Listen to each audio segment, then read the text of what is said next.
Hello, I'm Erin Marcus, founder and CEO of Conquer Your Business, and I want to welcome you to Ready Yet? If all you needed was a step-by-step plan of what to do, you could buy a book on how to succeed and you would be all set. But here's the rub.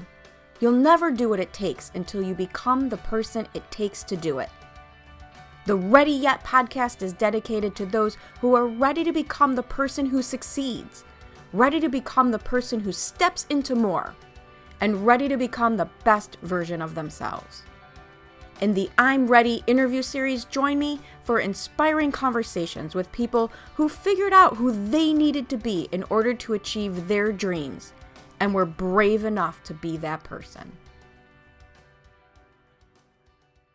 Hello, and welcome to this episode. I always want to say edition. I think that kind of shows my age though, right? Like it's a book and an edition, not an episode, but welcome to this episode of the Ready Yet podcast, where we talk to people who have done what it takes to be successful. And they share their stories with us, hoping that to inspire and help those who are still on their journey. And today I'm really excited to welcome Stacy Karel because, oh my God, I was trying to remember when we met. Your previous life. Well, my previous life. And then I'm like, all right, we met. I know I saw you at a Women's Council of Realtors packed in, which now feels really weird, right? Just like crazy packed in where we couldn't even move. But I want to say I met you before that. I have no idea.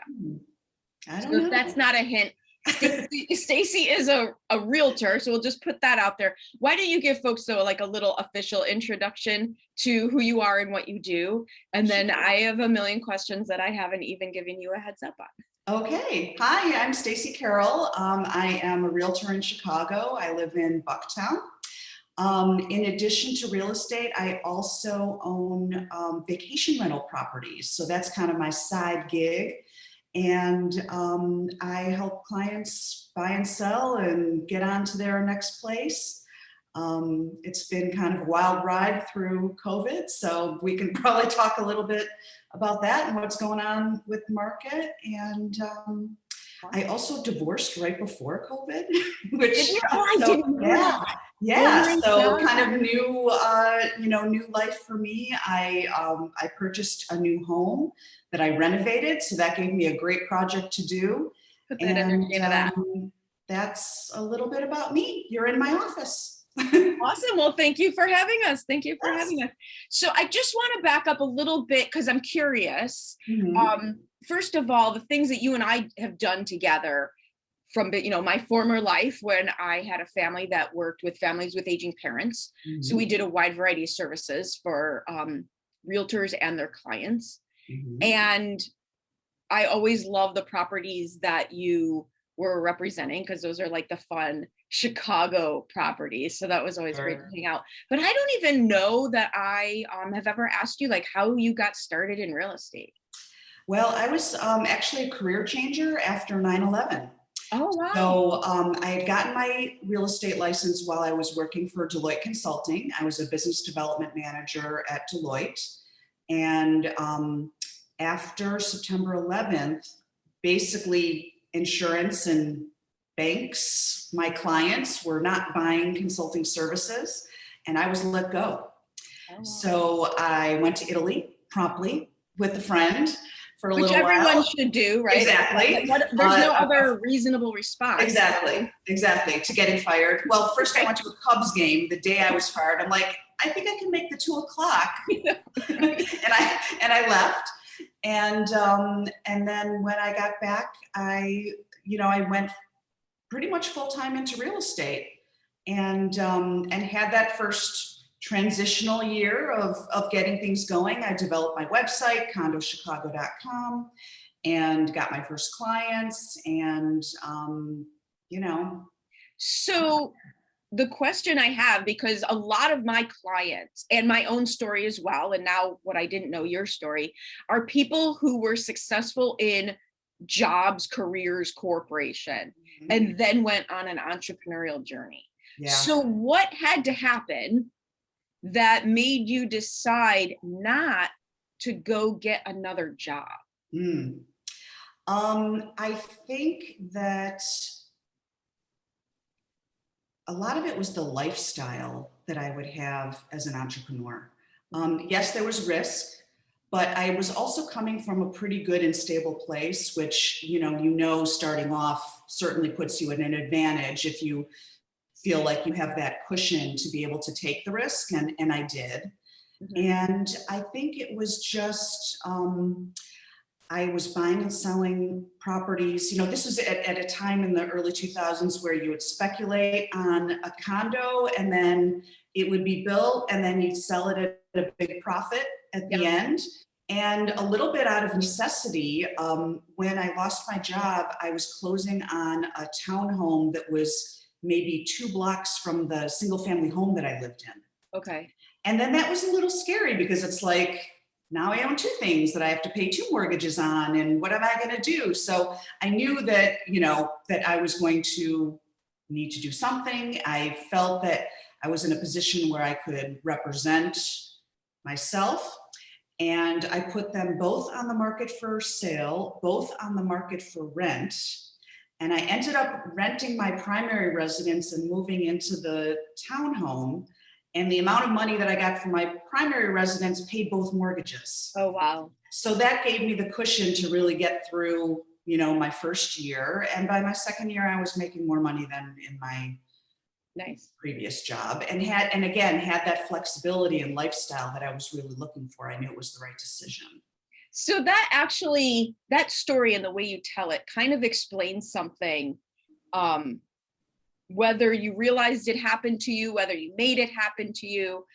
One of the things I always noticed about you, because I worked with so many realtors in so many different capacities in a lot of different communities and markets. And in the Chicagoland area, like each neighborhood is almost its own little market. Sure. One could do great while one is doing not. And, we had this professional relationship, but we were also very friendly and open and talking. We'd go to lunch and we'd have personal conversations as well. And one of the things I noticed is you always worked hard.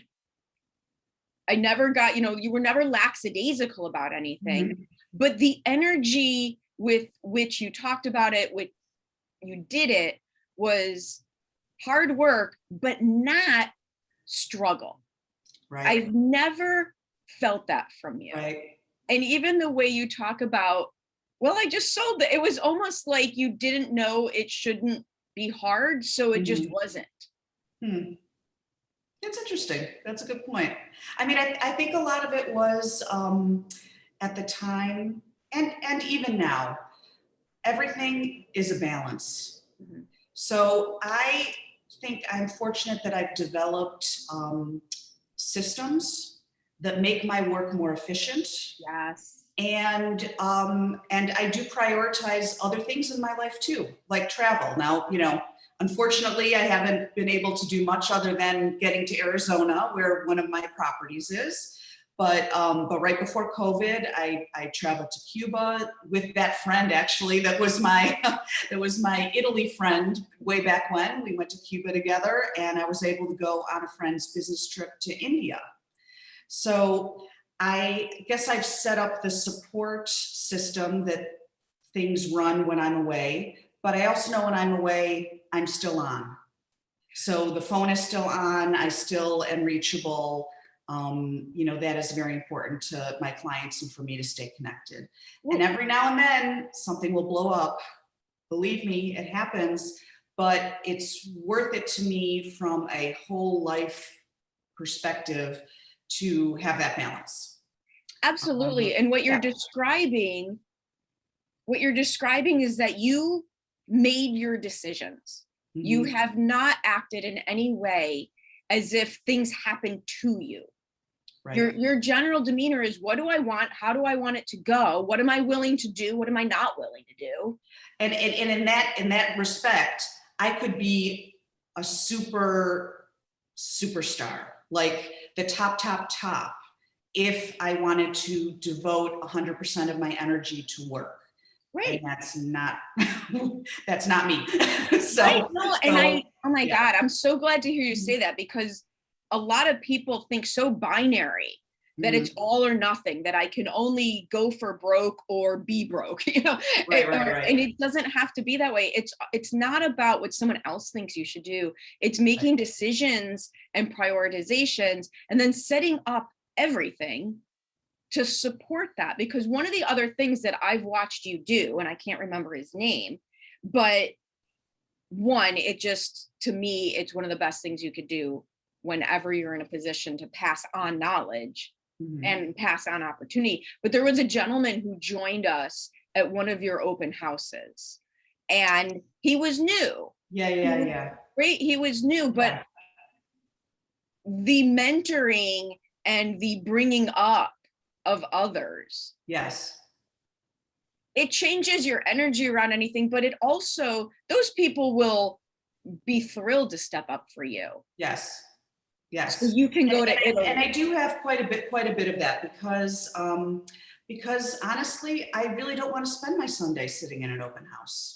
I hear you. So, I will do the first one because my clients expect it, but then anyone's after that, I'm really happy to have some younger, hungry agent really come in and work that open house. That's great. Well, and here's the thing, what you're doing is it's an abundance mindset. You're not worried about that person getting a lead that you could have gotten. You're not worried about not splitting a commission because, 50% of 100 is a lot more than 100% of zero, right? So you're not, all of those little habits that people have that make their thought processes, whether it's a control freak, whether it's a lack mentality, whether it's mine, you're not doing any of that. Right. Yeah, I have a nice Rolodex, let's use an old term, of of people that I can tap into, whether it's paying somebody $25 to go to a inspection because I happen to be out of town, or or do a showing, or in one case it was a buyer and a very good a good friend, somebody that I met through drinking wine and one of my other activities I enjoy, and I spent right before Thanksgiving to January, the first week in January, in Arizona, because I could, basically.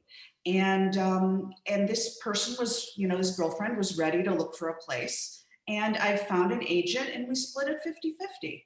And we just split the responsibilities. And when I was out of town, she did showings with her. And it was a process to try to find something. And it worked out great. She kind of got 2 for 1, in my opinion, people looking at her, at her deal and making sure that she was set with everything. So it worked out great. And I was happy to get half and happy to give half.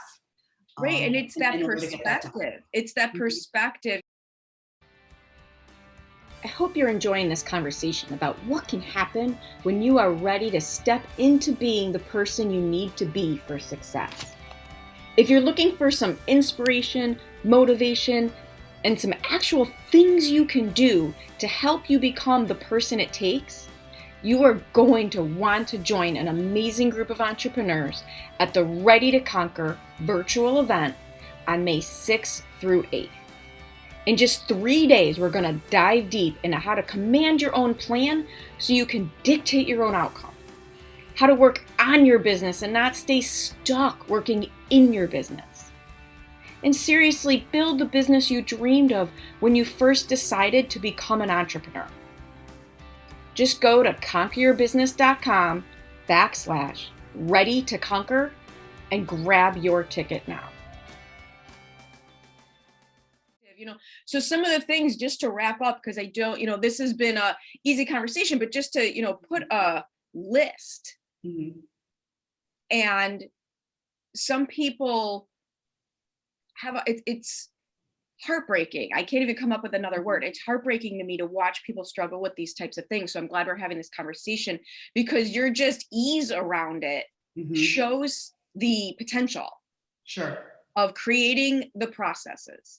Sure. Of making the decision about what is and is not okay, and then living with the right perspective around that decision. Right. You can't decide to work part-time and then be pissed when you have to bring in help that you have to pay for, right? Right. It doesn't go together. It doesn't go together. Right. And then another thing that I've watched you do is expand into your vacation rentals. And I think you and I were having sushi, like when you were doing your first one, right? I think that was like, but the way that you did it, it was not let's chase 5 bunnies at once. It was let's get good at something and then add the next, right? and then add the next piece. Right. Right. And that's really what happened. I mean, when I started off, I knew nothing about Airbnb. I had stayed in one once, and you have to go, to experts and where the resources are. And there were some online experts. There was a group that I found. There was trainings that I did. And there was also somebody in my social network through my yarn group, so wait, there's the Cubs, there's traveling, there's wine. I got those, but now there's yarn. Yes, I enjoy crocheting. That is my little thing that I do in front of the TV. And one of the girls that runs that social group is really great at social media and had experience with Airbnb. So I was able to get sort of the first, how do you construct, an attractive profile for your property. And I have pretty good taste. I've done a lot of renovations. I know what sells. I know what, the organization that I like when I go on vacation, in a vacation rental. So I was really able to bring all those things to the first one, which really had the priority for myself and my husband at the time of how do we pay for a second home? Okay. The way that we pay for a second home is to rent it out when we're not using it. And that was kind of how we were able to, to do it. But the first one was so successful that I bought another unit in the same development a year later. So that's how I got the second one. And my most recent one, which I actually close on next week, but I already have 2 reservations on it because I followed that formula with the Airbnb, is in South Haven, Michigan. Oh, nice. And now I have a place that I can drive to and enjoy for part of the summer and rent out to. Well, in what you're doing, to, again, just hit home the teaching points and the takeaways, you're doing 2 things. Number one, you're creating a compelling reason to do something as opposed to just pay. I tell people all the time, too many people plan for the minimum. They just want to pay the bills. That's not very exciting, and you're not going to do the hard work. Right. It's important to pay the electric bill, but it's not very motivating. Right. But you had, to Simon said, you created your why, but then you didn't look at how is it always, it was, okay, ask a better question. How do I make it happen? How do I make that happen? What's a different way I could make that happen? Right. And so the Arizona properties are Scottsdale King. Nice. And Scottsdale King because I have king beds. That's my thing, king beds. Because who wants to sleep in a queen? And you can't have one king bed because then you have 2 couples that are going and they're all fighting over the master bedroom. So that's my niche, okay? Right? But how simply brilliant is that? Yeah, I figured that out. That's my niche. Who doesn't get excited? A hotel is one thing, but who wouldn't get excited to walk in and realize, right? King beds. Who king beds. Right. So it's South Haven King. I mean, I literally took the website and the format of the website, and I was able to copy it over and just really utilize, what I've learned from the first to do the next. Right. What worked. And then the other thing you're doing is not only figuring out the need and serving it instead of, and real estate isn't so much like this, but I watch this happen in other entrepreneurial worlds. People create their offer of whatever they're trying to sell in a bubble by themselves because they're worried or scared or nervous about talking to other people. And when you do that, you don't really know what people want. No, you And got here's to the share thing. it. You have to share it and find out, did it work? Did it not work? Yeah. Then you know. You got to share it and utilize there's so many free resources out there, and just, you know, your own network of people that love and care about you. One thing that I've kind of gotten into lately, and I'm not sure how much you've been on it, is Clubhouse. I have my app. I've done a Have you few. dabbled? I have a client who, I have two clients actually, that we came up with a really, really good, very effective marketing approach for them for Clubhouse. My timing isn't allowing for a lot of Clubhouse right now. Well, for me, I'm not on it as a real estate expert. I'm on it to learn. Okay, so I go to a LinkedIn room, and how do you optimize your LinkedIn profile? And I go to an Instagram room, and they'll take a look at my Instagram profile and make suggestions. And, you know, it's all about social media and getting out there, you know, and for me, it's both with my regular real estate business as well as the vacation rentals. I'm really trying, you know, as much as I can to up my game. And that's really a lot of what I did when things slowed down because of coronavirus and, you know, the shutdown. I really tried to up my game social media wise. Instead Really of learned just about, instead of just freezing. That right. was probably one, you know, back in my corporate days, I had a fantastic mentor. And one of my big takeaways from him was step on the gas when everybody else steps on the brake. Mm-hmm. Right. Use the time. I developed my YouTube channel. I found resources to put together my videos because I know I am not adept at doing it. You know, so I'm barely adept at making them, but I'm not adept at putting them together. So I found the resources to put them together with an intro and an outro, and my clients appreciate, you know, I do a little walkthrough of their property. It gets set to music. I do an intro.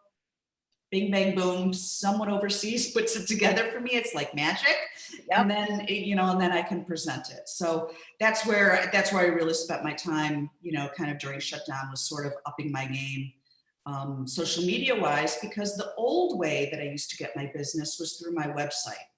You used to go to Google and you search for Chicago condo, Chicago loft, and boom, Condo Chicago would pop up, and then you would get on my website and you would become a client.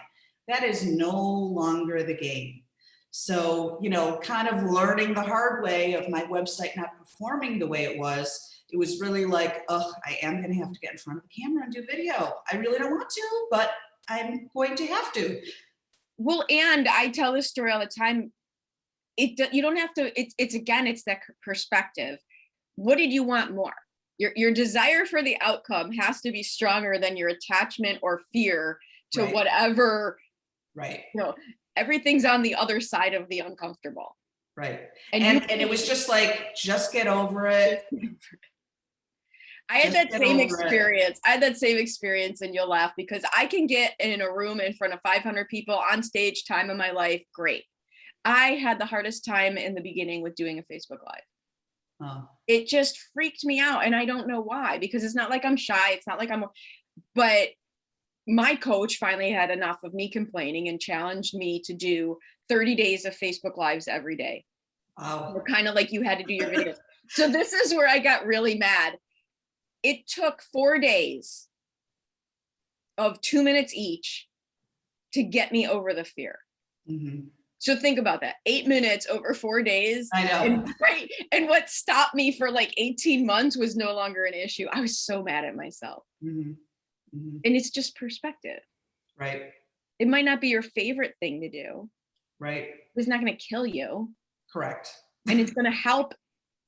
And like the payoff's going to be like within 30 days, right?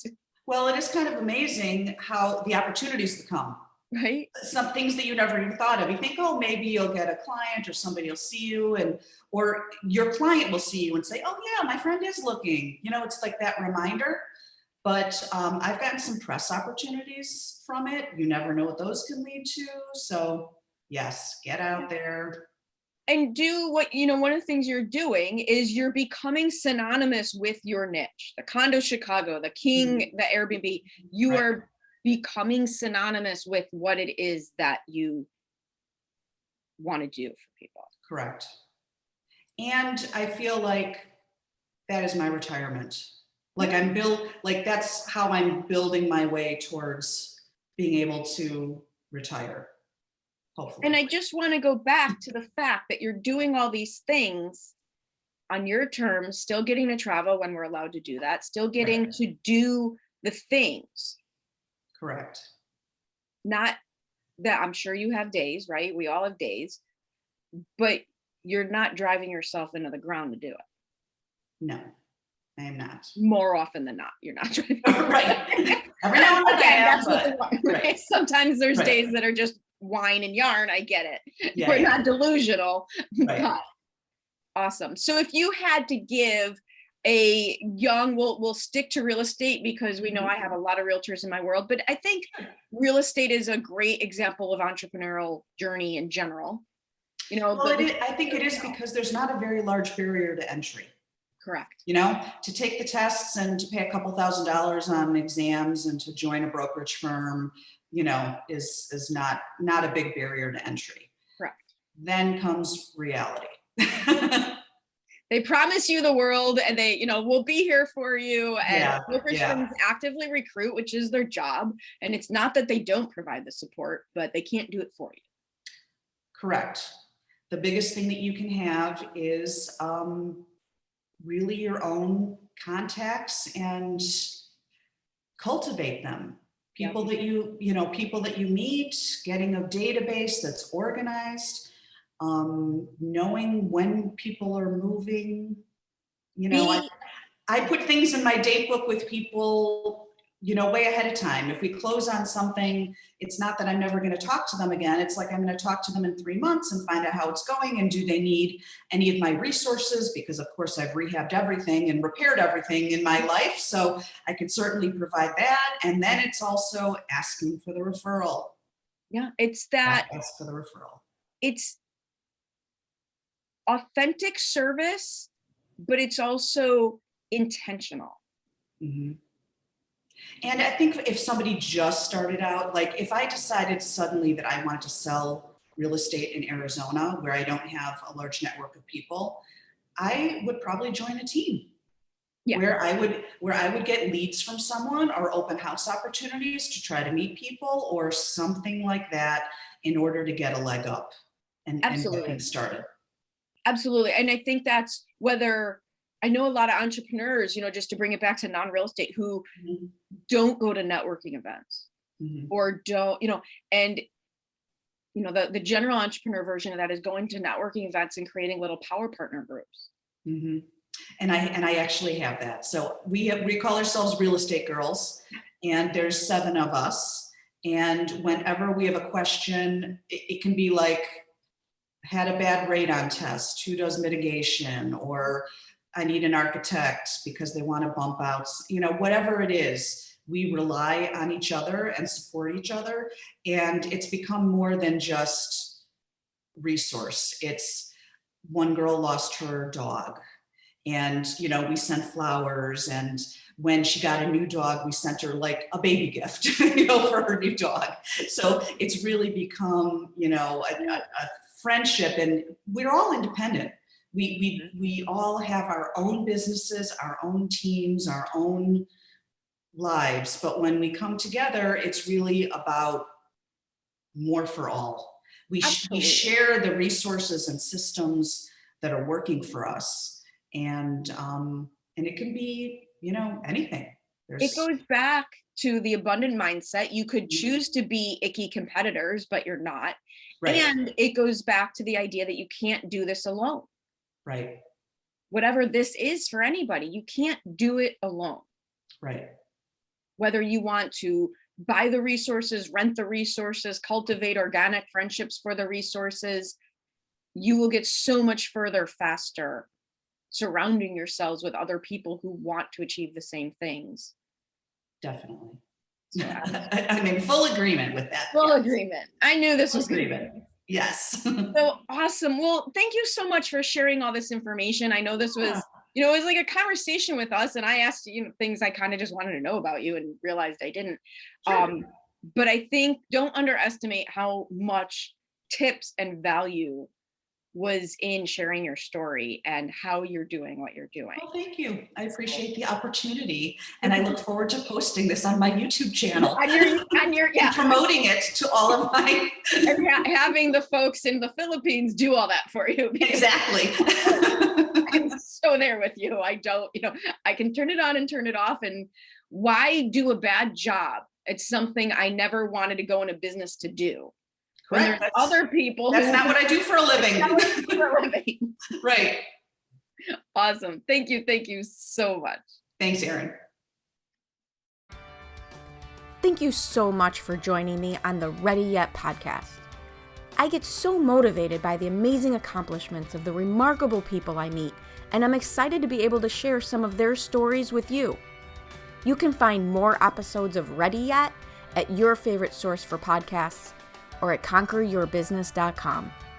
And if you've already decided that you are ready to become the person you need to be to achieve your big goals, feel free to reach out to find out how I can support you in your efforts. Or check out the Work with Erin page on the Conquer Your Business website. I also invite you to share this podcast with anyone you know who loves to learn and be inspired. And if you're so inclined, I'd be absolutely grateful for any reviews you'd like to share as well. Thanks again for joining me. This has been Erin Marcus, hopefully inspiring and helping you to go conquer your big dreams.